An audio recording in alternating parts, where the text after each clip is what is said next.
Hello friend, स्वागत है हमारे चैनल स्टडी में। फ्रेंड, आज की क्लास में हम पढ़ने वाले हैं क्लास 12 बायोलॉजी अध्याय नंबर 1। ठीक है। उसमें हम पढ़ने वाले हैं जीवन अवधि क्या होता है, जनन किसे कहते हैं, जनन के कितने प्रकार होते हैं, ये सब पढ़ने वाले हैं। स्टार्ट करने से पहले अगर आप हमारे चैनल पे नए आए तो चैनल को सब्सक्राइब कर लो और वीडियो को लाइक कर दो और शेयर कर दो। ठीक। और एक बात, भाई का नाम जान लो। भाई का नाम है अभिषेक आनंद और आपको आज की क्लास में पढ़ाने वाला है जीवन में जनन। तो चलिए आज की क्लास हम स्टार्ट करते हैं। देखिए फ्रेंड, जैसा कि आप लोगों को दिखाई दे रहा है, क्लास 12 जीव विज्ञान बायोलॉजी अध्याय नंबर 1 का जीवों में जनन क्या है। हमारा चैप्टर का नाम क्या है? जीवों में जनन। यह बहुत इंपॉर्टेंट चैप्टर है। ठीक। जैसा कि आप लोगों को हमने चैप्टर का इंट्रोडक्शन करवा दिया है। ठीक। तो चलिए इसके क्वेश्चन की ओर चलते हैं। हमारा पहला क्वेश्चन क्या है, हमारा पहला टॉपिक क्या है, तो चलिए चलते हैं। देखिए फ्रेंड, हमारा पहला टॉपिक है जीवन अवधि। जीवन अवधि किसे कहते हैं, इसके बारे में हमको पढ़ना है। बताइए तो आप लोग, जीवन अवधि किसे कहते हैं? देखिए हमारा उत्तर, देखिए जीवन अवधि। जीवन अवधि क्या है? सभी जीवों के जन्म से लेकर उसकी प्राकृतिक मृत्यु तक का काल ही उस जीव की जीवन अवधि कहलाता है। क्या है? देखिए तो फिर से बात पढ़िए। सभी जीवों के जन्म से लेकर उसके प्राकृतिक प्राकृतिक मृत्यु तक का काल उस जीव की जीवन अवधि कहलाता है। आप लोग नहीं समझे? देखिए, जैसे सभी जीवों के जन्म, जितना भी संसार में ब्रह्मांड में जीव है सभी का जन्म होता है। ठीक है।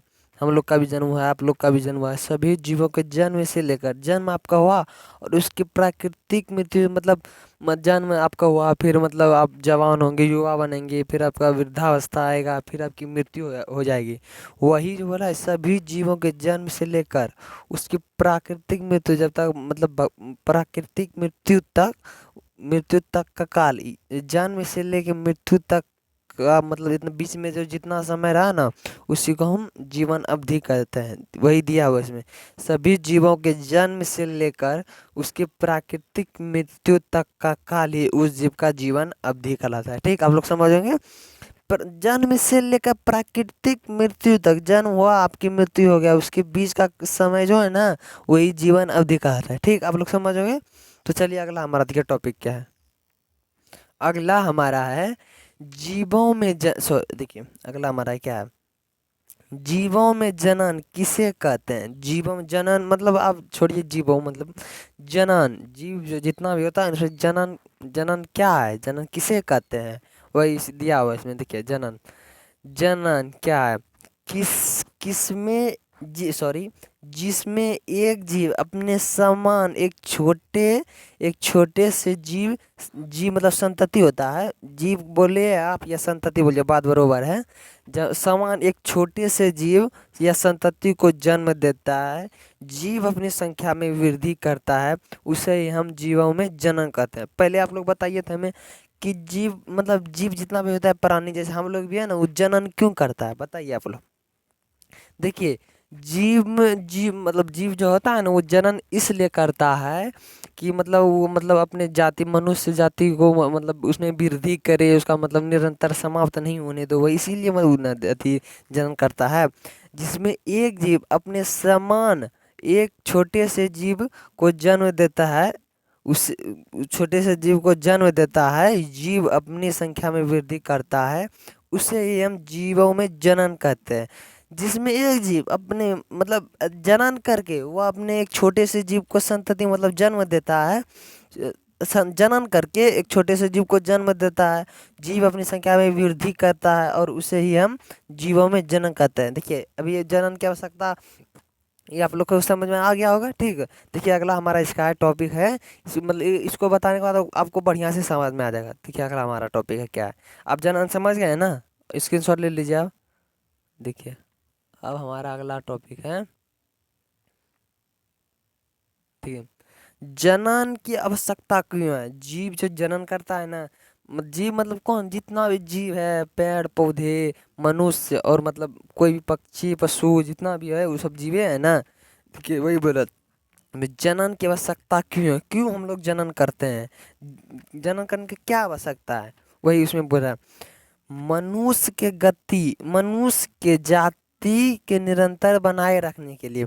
अगर जैसा अब सपोज जाए, देखिए अगर मतलब जनन नहीं करेगा मनुष्य तो निरंतर कैसे बनाए रखेगा। अगर मनुष्य जनन करना छोड़ दे तो निरंतर मनुष्य के मतलब मनुष्य की जाति पृथ्वी पर से हट जाएगी।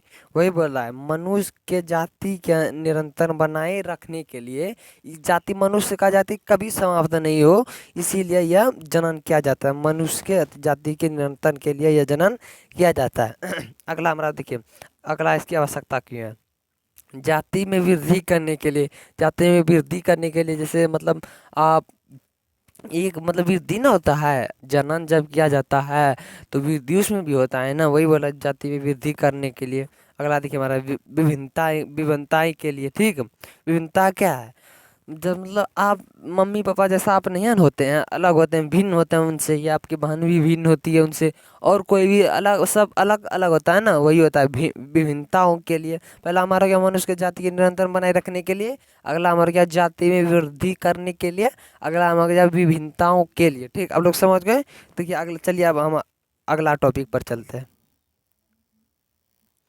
जैसा कि आप लोग को स्क्रीन पर दिखाई दे रहा होगा, हमारा अगला टॉपिक है जनन जो होता है ना। जनन मुख्यतः कितने प्रकार का, जनन के बारे में हमने तो पढ़ लिया, जनन की आवश्यकता हमने पढ़ ली।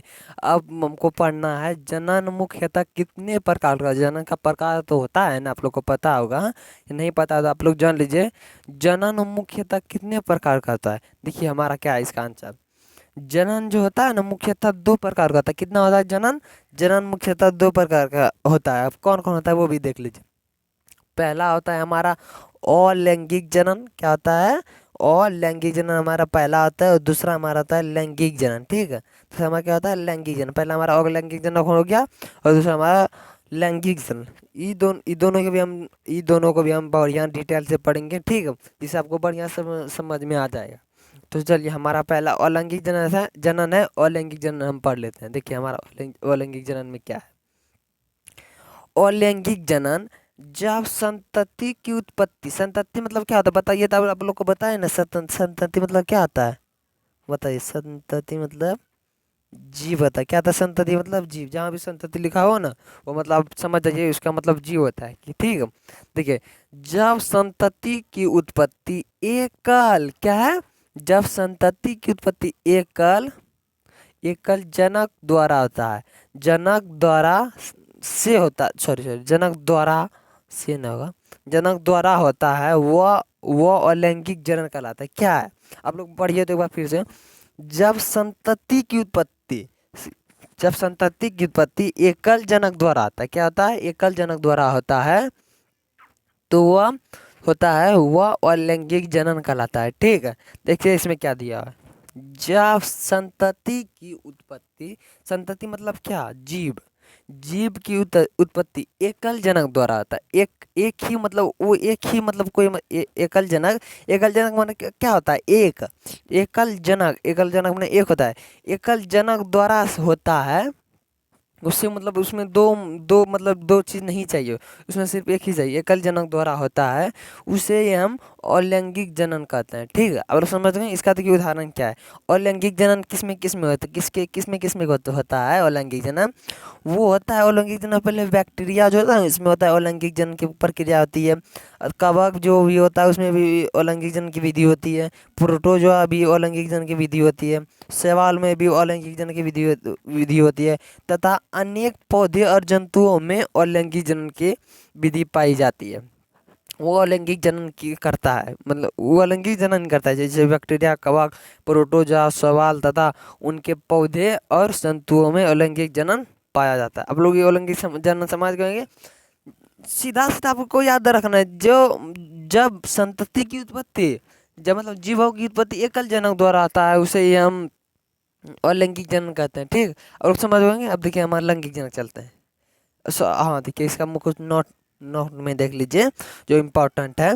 देखिए ये हमारा नोट में क्या है, इस प्रकार से प्राप्त संतति आनुवंशिक रूप से समान होते हैं। वाह क्या दिया है, सॉरी सॉरी सब लोग दिखाई नहीं दे रहा है, दिखाई देता है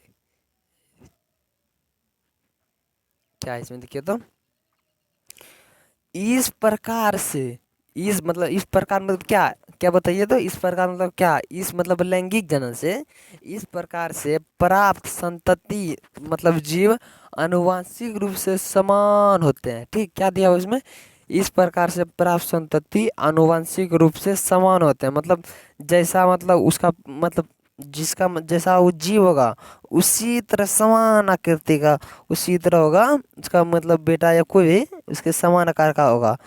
वही बोल रहा है, इस प्रकार से प्राप्त संतति आनुवंशिक रूप से समान होता है, उसी आकृति का होगा, सेम उसी के सेम वही होगा। ठीक है, अगला देखिए हमारा क्या है, इस प्रकार से प्राप्त संतति को एक पुंजक या क्लोन कहते हैं। अलैंगिक जनन में जितना जितना भी मतलब अलैंगिक जनन करता है ना, वही बोल रहा है इसमें, इस अलैंगिक जनन इस प्रकार से प्राप्त संतति को, अलैंगिक जनन जो करता है उससे प्राप्त जो संतति मतलब जीव होता है, उसे हम एक पुंजक या क्लोन कहा जाता है, उसे हम एक पुंजक या क्लोन करना है। ठीक, आप लोग समझ पाएंगे, तो चलिए अगला हम देख लेते हैं। जैसा कि आप लोग को हमारा अगला दिखाई दे रहा होगा, अगला हमारा क्या है, देखिए तो लैंगिक जनन है, और लैंगिक जनन हमने बढ़िया से पढ़ लिया है। ठीक है, अब हमारा है लैंगिक जनन। लैंगिक जनन में देखिए अब क्या बोल रहा है, उसका अपोजिट होगा, सीध मतलब जो है इसमें मतलब लैंगिक जनन में जो है ना उसका सीधा उल्टा होगा। क्या उल्टा बताइए तो, उसमें देखिए जब दो इसमें या उसमें क्या बोल रहा था, जब एकल, उसमें एकल जनक द्वारा हो रहा था, इसमें देखिए क्या बोल रहा है, जब दो विपरीत लिंग लिंग वाले जनक जनन प्रक्रिया में भाग लेते हैं, तब इस प्रकार के जनन को लैंगिक जनन कहते हैं। देखिए क्या बोल रहा है यहाँ, जब दो विपरीत लिंग वाले जनक जनन प्रक्रिया में भाग लेते हैं, इस प्रकार के जनन को हम लैंगिक जनन बोलते हैं। क्या बोलते हैं, लैंगिक जनन। लेकिन इसमें क्या बोल रहा है, जब दो विपरीत लिंग, विपरीत लिंग क्या होता है, जब दो विपरीत लिंग, एक मादा होगी मतलब एक मादा होगी, एक मादा होगी, एक नर होगा। ठीक है, नर होगा, जब दो विपरीत लिंग वाले जनक, जनक मतलब जो मतलब यह क्रिया करते हैं उसी को हम जनक बोलते हैं। विपरीत वाले जनक जनन प्रक्रिया इस प्रक्रिया में भाग लेते हैं, तब इस प्रकार के जनन भाग जो लेते हैं ना, मतलब यह मतलब मादा देगी अंडाणु देगी, या क्या मादा अंडाणु देगी, और यह नर जो होता है ना यह शुक्राणु देगा। अगर दोनों का मिलाप होगा तो ये वही बोल रहा है, प्रक्रिया में भाग लेते, तब इस पर जब जब दो विपरीत लिंग वाले जनक प्रक्रिया में भाग लेते हैं, तब इस प्रकार के जनन को लैंगिक जनन कहते हैं। सीधा मतलब आप लोग को मोटा मोटी बात यही रखना है, दो विपरीत लिंग वाले जनक जनन प्रक्रिया में भाग लेते हैं, उसे हम लैंगिक जनन कहते हैं। मादा और नर बात, जो दो विपरीत लिंग वही ना, वह मादा और नर, वही सीधा सीधी बात है। लैंगिक जनन जब दो विपरीत लिंग, और अलैंगिक जनन में एकल एकल जनक द्वारा होता है, इसमें दो विपरीत लिंग द्वारा होता है, उसमें एकल जनक द्वारा होता है। ठीक, तो इसका नोट में देख लेते हैं क्या है। देखिए फ्रेंड, नोट में हमारा दिया हुआ है लैंगिक जनन, बढ़िया से दिखा देता हूं आप लोग को।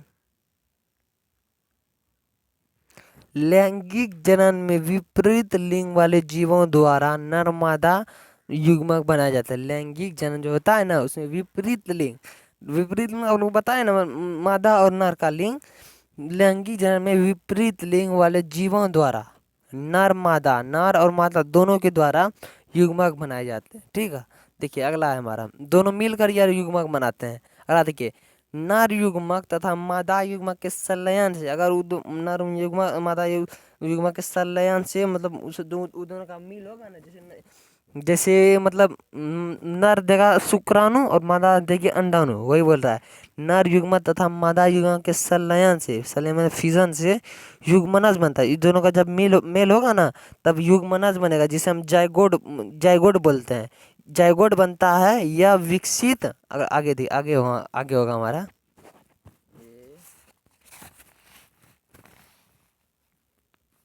यह देखिए, यह विकसित होकर नए जीवों को जन्म देता है। ठीक है, अगला हमारा है मत सॉरी देखिए उसी पे आधारित है। यह विकसित होकर नए जीवों को जन्म देता है। देखिए आप लोग मतलब समझ गए होंगे बढ़िया से। नर युग्मक नर युग्म नर नर क्या देगा बताइए आप, तो नर शुक्राणु देगा, इसमें नर शुक्राणु दिया।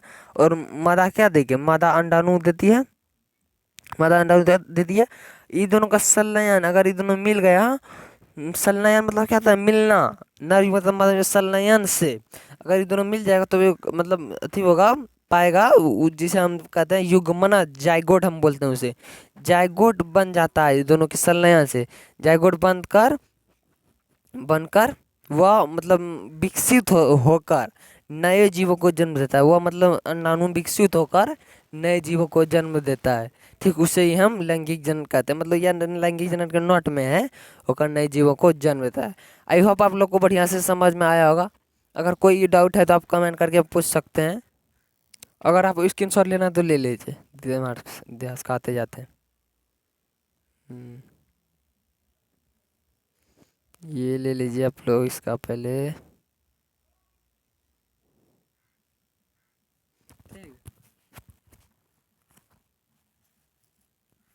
चलिए हम आगे चलते हैं।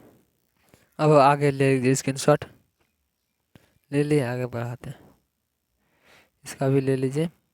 ठीक, ये इसका भी ले लीजिए, अभी ले लीजिए। हो गया, चलिए बढ़िया। तो चलिए फ्रेंड, आज की क्लास हम यहीं पर समाप्त करते हैं। अगर आप हमारे चैनल पे नए आए हो तो चैनल को सब्सक्राइब जरूर कर लीजिएगा और वीडियो को लाइक कर दीजिएगा। बाय। तो आज की क्लास हम समाप्त करते हैं और अगले क्लास में हम मिलते हैं।